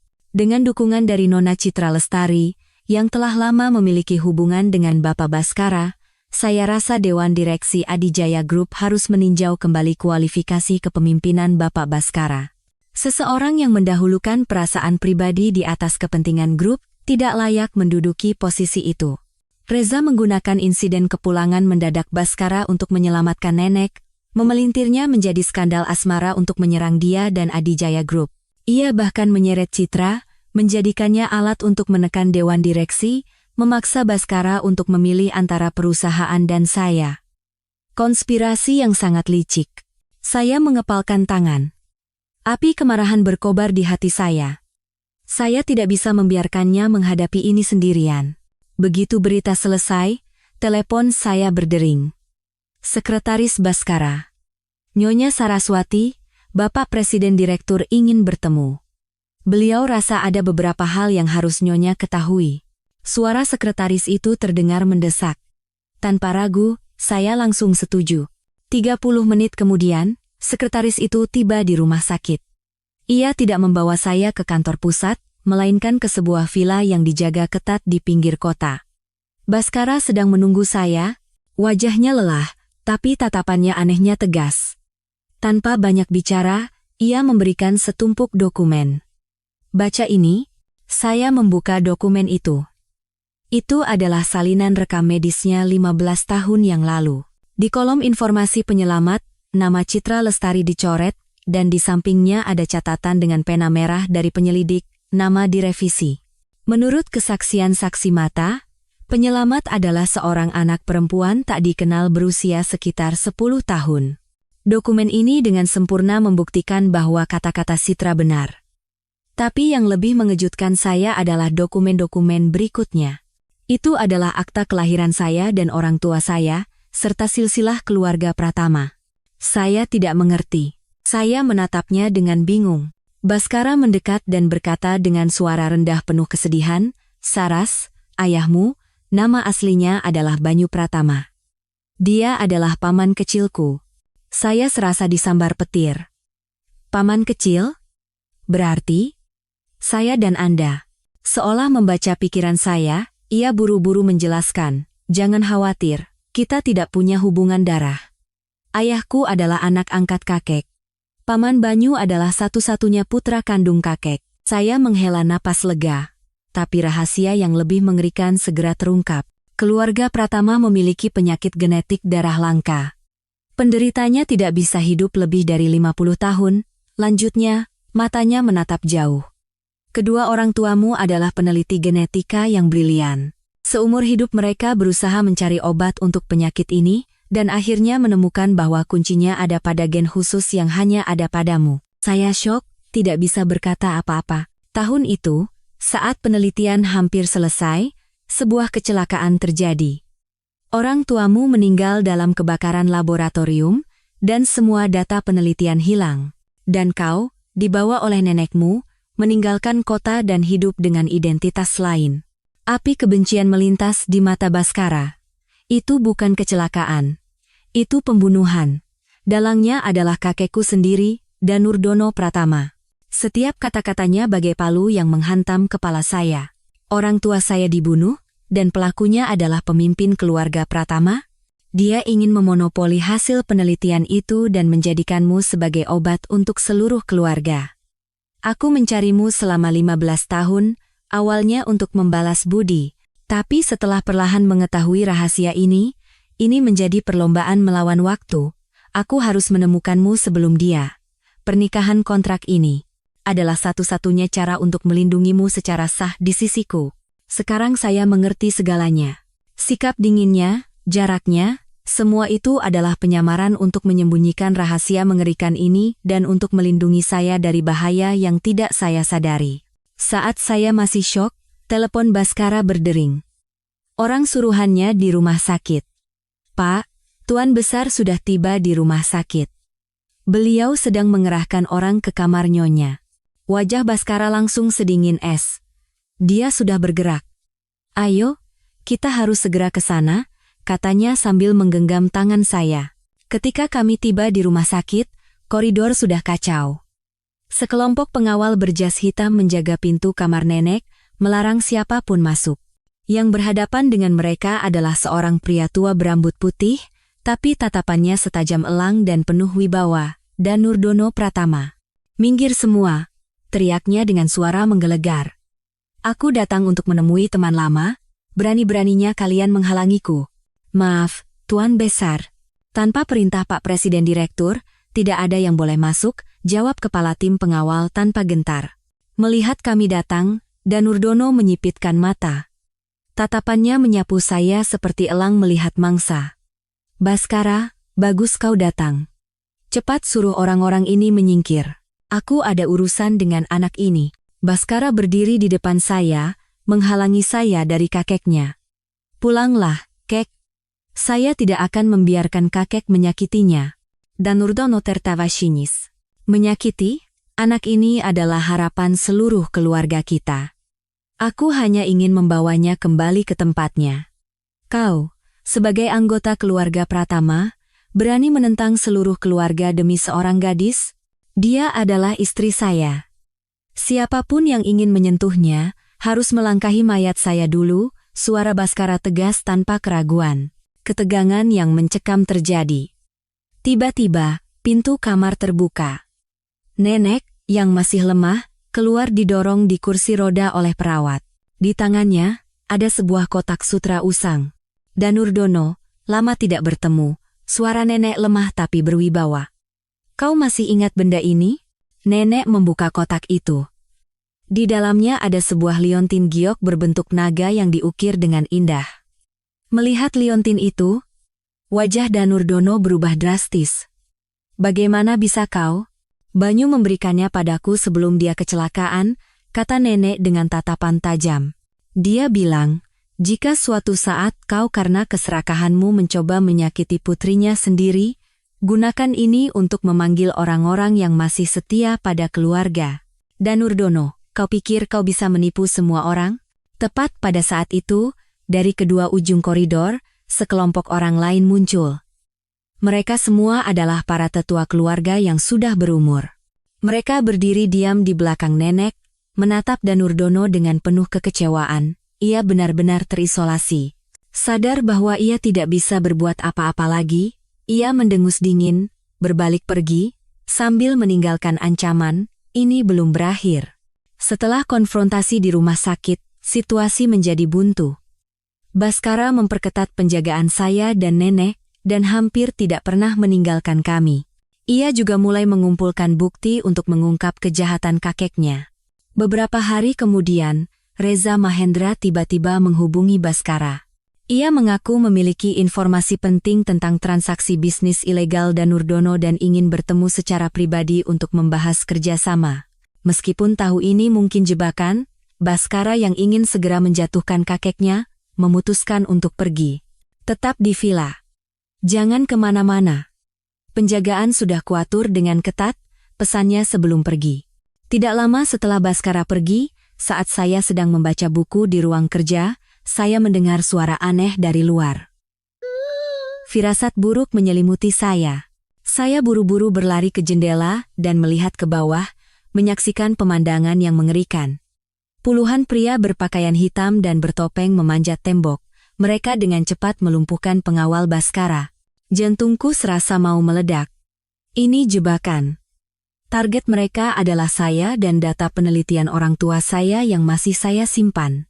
Saya buru-buru berlari ke ruang rahasia yang telah diberitahukan Baskara dan bersembunyi. Dengan tangan gemetar, saya meneleponnya. "Baskara, ada penyusup di villa, ini jebakan." Dari seberang terdengar suara rem mendadak yang tajam, diikuti suara tabrakan yang mengerikan. "Saras, kau baik-baik saja? Tetap bersembunyi di sana? Aku segera ke sana." Setelah suara paniknya, sinyal terputus. Saya meringkuk dalam kegelapan, gemetar karena cemas. Mereka menggeledah seisi rumah, suara langkah kaki dan suara barang pecah semakin dekat. Tepat saat mereka hampir menemukan pintu ruang rahasia, beberapa kali suara tembakan terdengar dari luar. Pasukan Bhaskara tiba tepat waktu. Baku tembak sengit terjadi. Saya berhasil diselamatkan, tetapi Bhaskara tidak. Ia disergap dalam perjalanan kembali. Mobilnya terbalik, dan dalam kekacauan itu, ia terluka. Bhaskara hanya mengalami luka ringan di lengan, tetapi insiden ini membuat segalanya mencapai batas. Ia tahu ia tidak bisa menunggu lebih lama lagi. Keesokan harinya, Adijaya Group mengadakan rapat Dewan Direksi darurat untuk menyelesaikan krisis yang ditimbulkan oleh Reza. Ini adalah kesempatan terakhirnya untuk membalikkan keadaan. Saya bersikeras untuk pergi bersamanya. Aku tidak akan membiarkanmu menghadapi mereka sendirian. Bhaskara menatap saya, matanya penuh kelembutan. Ia mengangguk kecil. Ruang rapat utama Adijaya Group penuh sesak. Hampir semua anggota Dewan Direksi dan pemegang saham utama hadir. Danurdono duduk di kursi kehormatan. Di sampingnya ada Reza dengan ekspresi penuh kemenangan. Tuan-tuan dan nyonya-nyonya, Reza bangkit untuk berpidato. Hari ini kita berkumpul di sini untuk mengungkap wajah asli beberapa orang. Bhaskara memotongnya. Ia bangkit, lengannya masih diperban. Semua mata tertuju padanya. Ia menampilkan semua bukti yang telah ia kumpulkan di layar besar. Dari catatan transaksi mencurigakan dan kontrak ilegal Danurdono, hingga video pengakuan Reza bahwa ia menjebak Bhaskara untuk menyerangnya. Terakhir, rekaman pengakuan Citra yang mengungkap seluruh kebenaran tentang kecelakaan 15 tahun lalu diputar. Ruang rapat gempar. Wajah Danurdono dan Reza pucat pasi. Semua itu bohong. Teriak Danurdono sambil memukul meja. Anak durhaka. Berani-beraninya kau memfitnah kakekmu sendiri. Di tengah kekacauan, seorang pria yang sepertinya anak buah Danurdono tiba-tiba mengeluarkan pistol dari sakunya dan menodongkannya ke arah saya. Jangan bergerak.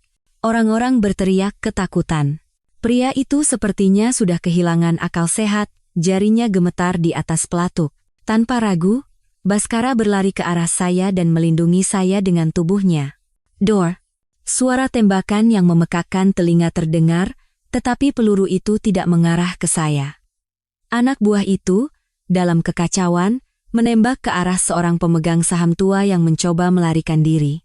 Bhaskara secara refleks melompat dan mendorong pemegang saham itu jatuh. Peluru itu mengenai bahunya.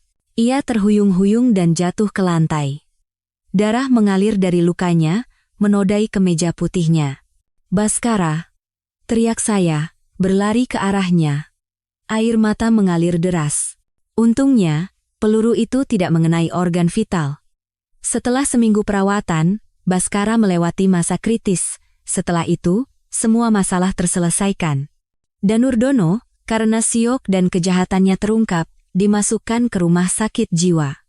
Reza dan kekuatan musuh lainnya diadili. Adijaya Group direstrukturisasi di bawah pimpinan orang-orang yang kompeten dan setia. Sebulan kemudian, Bhaskara keluar dari rumah sakit. Ia tidak kembali ke rumah mewah yang lama, melainkan membawa saya ke sebuah rumah kecil yang indah di tepi pantai. Katanya, ia sudah lama membelinya untuk kami. Sore itu, di bawah matahari terbenam yang mempesona, ia berlutut di hadapan saya. Ia tidak banyak bicara, hanya mengeluarkan sebuah kotak beludru merah. Di dalamnya, ada sebuah cincin yang dirancang sangat indah, dengan berlian berkilauan berbentuk kupu-kupu biru. Saras, aku tahu betapa banyak luka dan penderitaan yang kau alami selama 3 tahun terakhir. Aku juga tahu aku bukan suami yang baik. Tapi mulai sekarang, maukah kau memberiku kesempatan? Kesempatan untuk mencintaimu, menjagamu, dan menebus semuanya seumur hidupku. Maukah kau menikah denganku? Air mata kebahagiaan mengalir di pipi saya. Saya mengangguk kecil. Ia menyematkan cincin di jari saya, dan kami berpelukan erat. Tepat pada saat itu, rasa mual tiba-tiba menyerang. Saya buru-buru berlari ke kamar mandi, Bhaskara mengikuti dengan cemas. Melihat wajah saya yang pucat, ia tiba-tiba berhenti, dan matanya dipenuhi kebahagiaan yang tak terbatas. Keesokan harinya di rumah sakit, dokter berkata sambil tersenyum, Selamat, Nyonya hamil, dan sepertinya kembar. Setahun kemudian, Surya peluk adiknya hati-hati. Ya, langit, jangan rebut mainan kakak. Taman kecil yang cerah dipenuhi tawa. Ketua yang dingin itu, Baskara Pratama, kini dengan rambut acak-acakan sedang menenangkan putri kecilnya, sementara saya menggendong putra kami yang aktif. Kami saling memandang dan tersenyum bahagia. Setelah semua badai berlalu, fajar akhirnya tiba. Cinta kami, seperti tunas yang kuat, telah melewati semua cobaan, kesalahpahaman, dan konspirasi, dan akhirnya berbuah manis.